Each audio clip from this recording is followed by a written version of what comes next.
Kommuri gold buyers తాకట్లో ఉన్న బంగారం విడిపించి ఆ రోజు మార్కెట్ రేటు కట్టి మిగిలిన డబ్బు మీకే ఇస్తారు. Contact number 9247538993. మనం ఎంతో భక్తితో కొలిచే ఆంజనేయుడిని, విజ్ఞానానికి పెట్టింది పేరైన ఆ సుగుణాల రాశిని మనకు తెలియకుండానే అవమానిస్తున్నామా? అవును, భక్తి పేరుతో మనం అల్లుకుంటున్న కొన్ని కట్టుకథలు హనుమ ప్రతిష్టను తగ్గించేలా ఉన్నాయి. ముఖ్యంగా శ్రీరామ పట్టాభిషేకం తరువాత జరిగిన ఒక ఘట్టం గురించి లోకంలో ప్రచారంలో ఉన్న కథకు అసలు వాల్మీకి మహర్షి చెప్పిన దానికి పొంతనే లేదు.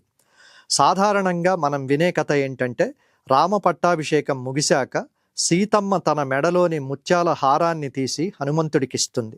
అప్పుడు హనుమ ఆ ముత్యాలను ఒక్కటొక్కటిగా పంటితో కురికి అందులో రామనామం కనిపించడం లేదని విసిరిపారేస్తాడట. కోతికి ముత్యాల విలువ ఏం తెలుస్తుందని పక్కనున్నవారు నవ్వుకుంటారట. కానీ ఇది పచ్చి అబద్ధం. ఇది కేవలం కొందరు కల్పించిన కట్టుకథ. వాల్మీకి రామాయణం ఏం చెబుతోంది? రామాయణంలో వాల్మీకి మహర్షి ఈ ఘట్టాన్ని చాలా అద్భుతంగా వర్ణించాడు. సీతమ్మ తన మెడలోని ముత్యాలహారాన్ని హనుమకు ఇచ్చినప్పుడు ఆయన దాన్ని ఎంతో పవిత్రంగా భావిస్తాడు.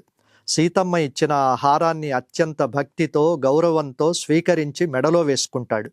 ఆ ముత్యాల హారం ధరించిన హనుమంతుడు తెల్లటి మేఘాల మధ్య మెరిసిపోయే చంద్రుడిలా వెలిగిపోయాడని వాల్మీకి చెబుతాడు. వాల్మీకి ఎక్కడా హనుమ ఆ హారాన్ని కొరికినట్లు గాని విసిరివేసినట్లు గాని ప్రస్తావించనే లేదు. హనుమంతుడు బుద్ధిమంతులలో అగ్రగణ్యుడు, అపారమైన జ్ఞాని. అలాంటివాడు లోకమాత ఇచ్చిన ప్రసాదాన్ని అవమానిస్తాడని అనుకోవడం మన అవివేకం. భక్తి ఉండొచ్చు కానీ అదిలా దారి తప్పకూడదు. రామాయణం లాంటి ఇతిహాసాలను చదివేటప్పుడు మూల గ్రంథాలైన వాల్మీకి రామాయణాన్ని ప్రమాణంగా తీసుకోవాలి. లేనిపోని కట్టుకథలు కల్పించి హనుమంతుడిని ఒక కోతిలాగా చిత్రించడం భావ్యం కాదు. హనుమ భక్తి అత్యున్నతమైనది, ఆయన విజ్ఞానం అపారమైనది. ఆధ్యాత్మిక సమాచారంతో పాటు సనాతన భారతీయ విజ్ఞానం అందించడం మా లక్ష్యం. మా కంటెంట్ కేవలం కాలక్షేపం కోసం చేసేది కాదు. ప్రతి వీడియో వెనుక మా బృందం చేసే లోతైన పరిశోధన, నిరంతర శ్రమ ఉంటాయి.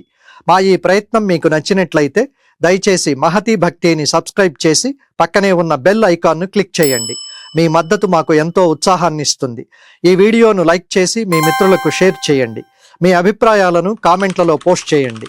సోషల్ మీడియాలో మాతో నిరంతరం టచ్లో ఉండడానికి ఫేస్బుక్, ఇన్స్టాగ్రామ్, ఎక్స్లో మమ్మల్ని ఫాలో అవ్వండి. ఇలాంటి మరిన్ని ఆసక్తికరమైన కథనాల కోసం మా వెబ్సైట్ aidatri.com చదవండి. మీ ఆదరణే మాకు బలం.